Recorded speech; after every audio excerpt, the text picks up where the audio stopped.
Good morning. Shri Swami Samarth. कसे आहात सगळे? आजच्या नवीन व्लॉगमध्ये तुमचं सर्वांचं स्वागत आहे. सडा रांगोळी झाली, घरातलं सगळं काम आवरलं आणि सकाळ सकाळी मी ही आमच्या घरामध्ये ही धूप लावली आहे, जी की आपण घरामध्ये म्हणजे होममेड आपण जे धूप बनवली होती तीच लावली आहे. खूप असा मंद छान सुगंध ह्याचा येत आहे आणि खूप असं पॉझिटिव्ह वातावरण झालेलं आहे तयार. तर आता घरातली बऱ्यापैकी सगळी कामं आवरलेली आहेत. किचन स्वच्छ केलं आणि मी खिचडी बनवायला घेत आहे. आज आहे संकष्टी चतुर्थी आणि घरात माझ्या एकटीचीच चतुर्थी असते.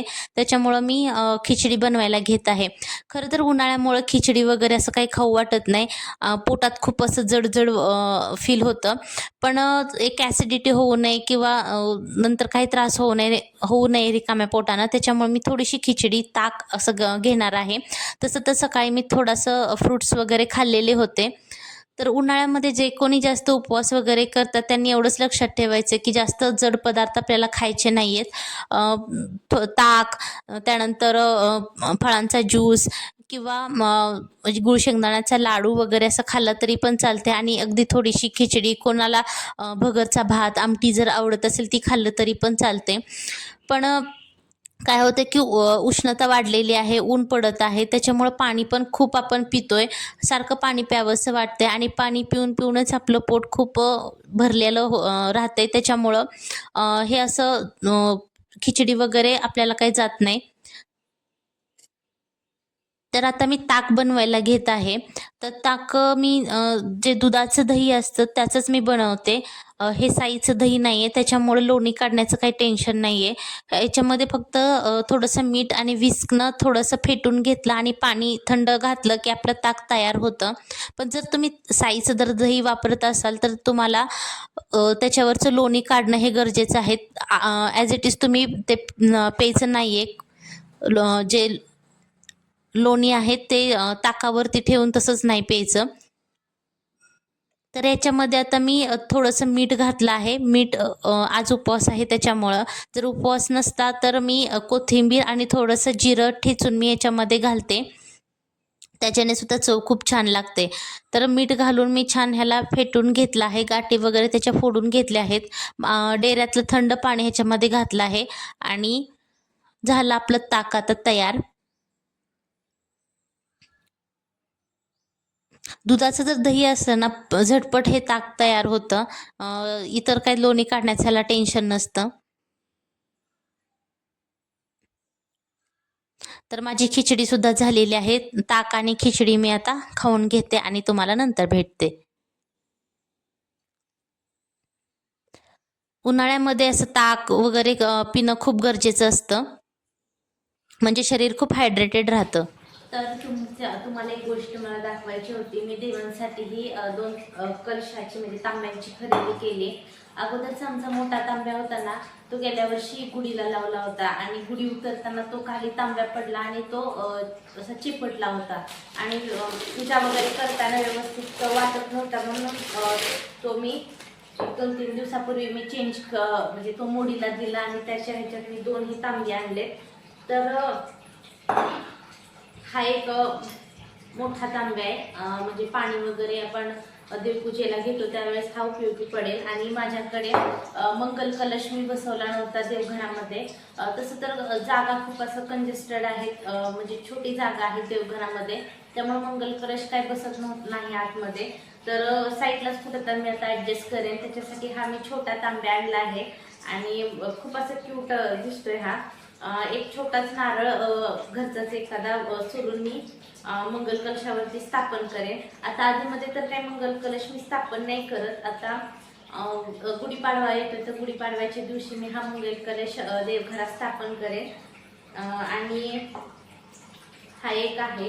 ह्याची किंमत 320 आहे ह्या मोठ्या तांब्याची आणि ह्याची होती ती आय थिंक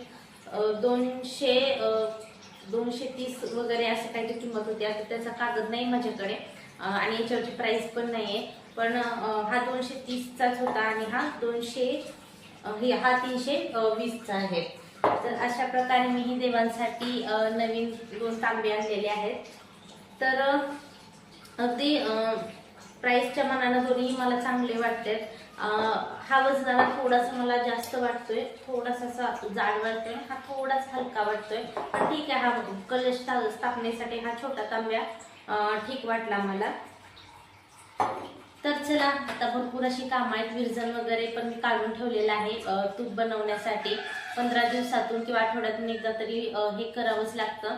आणि दुपारी जेवण केल्यानंतर 2 तास तरी काहीच करू वाटत नाही. सो आता थोडीशी रेस्ट घेऊन परत आपल्या कामाला लागायचं. चला. तर आता मी लोणी काढायला घेतलं आहे. तर हे 15 दिवसाचं विरजण आहे, ते मी आता लोणी काढते. तर रतिबाचं दूध असल्यामुळे 15 दिवसातून एकदा हे करावं लागतं. आणि ज्यावेळेस घरचं दूध असतं त्यावेळेस आठवड्यातून एकदा ही लोणी काढून तूप मी बनवावं लागतं. तर जेव्हापासून मी लग्न झालं आहे माझं, तेव्हापासून मी एकदाही बाहेरून तूप आम्ही आणलं नाही. जेवढं घरच्या घरी बनवता निघेल तेवढंच मी काढते आणि तेवढंच आम्ही तूप वापरतो. माझ्या लग्नाच्या आधी माझ्या सासूबाई नव्हत्या बनवत, त्या आणायच्या बाहेरून. पण आता मला तसंही बाहेरची चव अजिबात आवडत नाही तुपाची, मी खातसुद्धा नाही. जेवढं निघेल तेवढं घरीच स्वच्छतेमध्ये आपण बनवतो आणि तेवढंच खाल्लेलं कधीही चांगलं. तर आज मी लोणी काढताना मला माझ्या आजीची आठवण झाली. 5वी ते 10वी पर्यंत मी माझ्या मामाच्या गावाला होते शाळेला, आजीजवळ. तर त्यावेळेस काही तिच्याकडे बिटर वगैरे असं काही प्रकार नव्हता. पण 1996 पासून तिच्याकडे मिक्सर होता. पण मिक्सरमध्ये ताक बनवायचं हे त्यावेळेस कोणाला म्हणजे माहीतच नव्हतं आणि कोणी बनवतही नव्हतं. सगळ्या बायका लाकडी रवीनं ताक घुसळून त्याच्यातून लोणी काढत होत्या. तर तो प्रवास मला आठवला. आजी ज्या वेळेस लोणी काढायला बसायची त्यावेळेस मी तिच्या शेजारी जाऊन बसायचे आणि तो रवीचा म्हणजे ताक घुसळतानाचा आवाज मला खूप आवडायचा. आणि लोणी काढायच्या वेळेस आजी लोणी काढायची आणि रवी मात्र मला खायला द्यायची. त्या रवीला चिकटलेलं लोणी काढायला मला खूप आवडायचं आणि त्याच्यात ते खाचा असतात, डिझाईन असते, त्याच्यातून बोटानं लोणी काढून खायला मला खूप आवडायचं. तर त्यानंतर आजी स्वच्छ लोणी धुवायची आणि मोठ्या एका वाटीमध्ये लोणी बाजूला सेपरेट काढून ठेवायची, जेणेकरून गरम भाकरीसोबत कुणाला जर लोणी खायचं असेल तर ते खाऊ शकतील. आणि ते गरम भाकरीसोबत लोणी खायला पण खूप मजा येते. जसं भाकरीवर गरम लोणी टाकलं की ते वितळायला सुरुवात होतं आणि त्याची चव खूप सुंदर लागते. त्याचबरोबर गरम गरम चकोल्या आणि त्याच्यामध्ये लोणी घालून सुद्धा खूप अप्रतिम चव लागते. ते माझा फेवरेट पदार्थ होता. आणि त्यानंतर ज्यावेळेस धपाटी वगैरे बनवायची त्यावेळेस सुद्धा ती लोणी त्याच्यावरती घालून द्यायची आणि त्याची पण चव खूप अप्रतिम लागते आणि ते चव आजही मला आठवते. आजीसारखं तर आता मला काही जमत नाही. म्हणजे कुणालाच आता रवीनं ताक घुसळणे इतकं टाईम नाही आहे कुणाजवळ आणि तसं कुणाला जमतही नाही. पण कधीतरी एखादी दिवस आठवण म्हणून ज्यांच्याकडे लाकडी रवी आहे त्यांनी ताक घुसळून त्यातलं लोणी काढून ती ते ताक पिण्याचा आनंद नक्की घ्या. आजकाल धावपळीच्या जगामध्ये हे सगळं खूप मागं पडत चाललं आहे. इलेक्ट्रॉनिक बीटर वगैरे आले, मिक्सर वगैरे आले, त्याच्यातून झटपट ताकसुद्धा होतं, लोणीसुद्धा काढून होतं. त्याच्यामुळं आता रवीच्या भानगडीत कोणी पडत नाही. पण एक आठवण म्हणून कधीतरी करून बघायला काही हरकत नाही. बघू शकता. तर आता लोण्याचा गोळासुद्धा तयार झाला आहे. आता मी स्वच्छ धुवून ह्याला तूप बनवायला ठेवते. तर आज चतुर्थी होती, उपवासाला काय भाजी बनवायचं हा विचार होता. पण फ्रीजमध्ये पनीर होतं. तर पनीर मसाला बनवायचा मी ठरवला आहे. सगळ्यात अगोदर थोड्याशा तेलामध्ये जे काजू आहेत ते थोडेसे मी फ्राय करून घेत आहे. काजू ऑप्शनल आहे, पण आवडतात आमच्या घरी काजू घातलेले पनीरमध्ये. दाताखाली एखादा काजू आला की छान वाटतं. तर मी काजू आता तळून घेतले आहेत. जास्त आपल्याला करपवायचं नाही, थोडंसं असं शॅलो फ्रायच करून घ्यायचं. तर आता हे तेल थोडंसं मी घेतलं आहे. ह्याच्यामध्ये आता मी 1 चमचा तूपसुद्धा घालणार आहे. तुपामुळं काय होतं, की भाजीची चव आणखी जास्त चांगली लागते. तुम्ही 1 चमचा तेल, 1 चमचा तूप असं घेतलं तरी चालतंय. तर आता मी हे एक वाटण टाकते. वाटण म्हणजे एक टोमॅटो घेतला आहे, 3-4 कांदे घेतले आहेत. त्याच्यामध्येच लसूण आणि आलं हे सगळं एकत्रित मी छान बारीक करून घेतलं आहे आणि त्याची पेस्ट आता मी ह्या तेलामध्ये छान परतवून घेत आहे.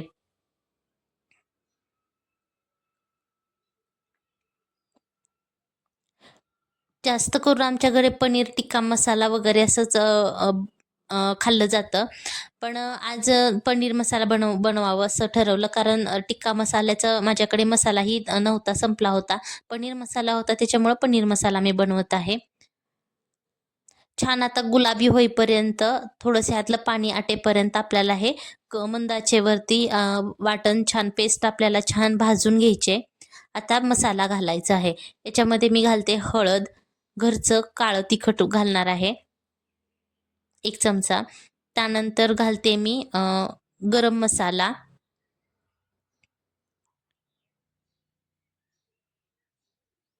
गरम मसाला थोडासा आपल्याला जास्त वापरायचा आहे आणि ह्याच्यानंतर घालते मी पनीर मसाला. छान आपल्याला हे मिक्स करून घ्यायचं आहे. मसाला जळणार नाही ह्याची आपल्याला काळजी घ्यायची आहे.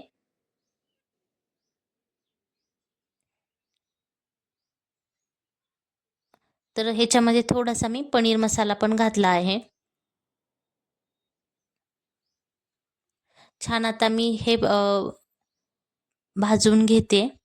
मसाला जेवढा तुम्ही भाजाल तेवढी तुमच्या भाजीची जी टेस्ट आहे ती खूप छान लागते. तर मसाला जळू नये ह्याच्यासाठी मी थोडंसं आता ह्याच्यामध्ये पाणी घालते.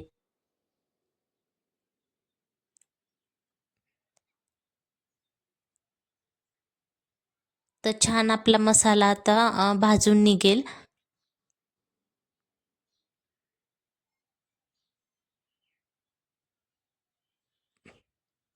तर मसाला आता भाजलेला आहे. तेल पण छान आपलं सुटलेलं आहे. तर पनीर कट करून मी स्वच्छ धुवून घेतलं आहे. आता तुम्ही म्हणाल पनीर तेलामध्ये फ्राय करायचं असतं. पण काय झालं की 2-3 वेळा मी फ्राय करून बघितलं, थोडंसं शॅलो फ्राय करून बघितलं, पण पनीर खूप हार्ड झालं. त्याच्यामुळं मी नाही ते त्यानंतर मी हे करत नाही म्हणजे तेलामध्ये नाही मी शॅलो फ्राय करत. जे बाहेरचं पनीर असतं ते थोडंसं हार्ड होतं. जे घरचं दुधापासून तुम्ही बनवता ना, ते शॅलो फ्राय केल्यानंतर हार्ड बनत नाही. ते एक ॲज इट इज सॉफ्ट राहतं. तर मग मी मसाल्यासोबतच आता ह्याला शॅलो फ्राय करते म्हणजे ते हार्ड बनणार नाही. तर मसाल्यासोबत आपण छान आता ह्याला अ, हे शॅलो फ्राय करून घेतलं आहे आणि याच्यामध्येच मी काजू पण घातलेले आहेत. तर ह्याच्यामध्ये आता मी थोडंसं दूध घालते आणि थोडंसं पाणी घालते. दूध ऑप्शनल आहे. तुम्हाला आवडत असेल तर तुम्ही घालू शकता. पण दुधानं ना पनीरच्या भाजीची टेस्ट ना खूप छान लागते. तुम्ही दूध नक्की वापरून बघा. अगदी मलाईदार भाजी बनते. पण दूध घातल्यानंतर तुम्ही मसाला एकदा चाखून बघा. कारण दूध घातल्यानंतर मसाला म्हणजे तिखटपणा आहे ना, तो थोडासा कमी होतो. त्यानंतर तुम्ही मसाले घालू शकता एकदा चव घेतल्यानंतर. आणखी थोडंसं पाणी घालून घेतलं आहे. आता मी मंद आचेवरती याला एक 5 मिनिटं छान शिजू देणार आहे. तसं तर पनीर कधीच शिजत नसतं म्हणजे अगदी 5 मिनिटाच लागतं त्याला. 1 ते 2 उकळीच लागते ह्याला शिजण्यासाठी. म्हणजे ग्रेव्हीची जी कच्चापणा असतो, तो व्यवस्थित निघून जाण्यासाठी ती उकळी काढायची असते. त्यानंतर चवीपुरतं मी ह्याच्यामध्ये मीठ टाकलं आहे. जास्त पाणी नाही करायचं. अशीच ग्रेव्ही आपल्याला ठेवायची आहे. तर छान आपलं आता ग्रेव्ही पण उकळली आहे. मंद आचेवरतीच मी ठेवलं होतं. छान मी वरून आता कोथिंबीर घातली आहे भरपूर आणि आता मी घालते याच्यामध्ये थोडीशी कसुरी मेथी पण. कसुरी मेथी घातल्यामुळं ना चव पण खूप छान लागते पनीरची. हवं तर तुम्ही फोडणीसोबत तेलात पण कसुरी मेथी घालू शकता. पण जी कसुरी मेथी आपण अशी वरून हाताने क्रश करून टाकतो ना, त्याची चव खूप जास्त लागते चांगली. तर आता आपली पनीरची भाजी सगळी झालेली आहे, रेडी झालेली आहे. रेसिपी तुम्ही नक्की ट्राय करून बघा. अगदी झटपट बनणारी रेसिपी आहे आणि चवीला सुद्धा खूप छान लागते ही. तर चला आपली भाजी आता रेडी आहे. गॅस बंद करूया.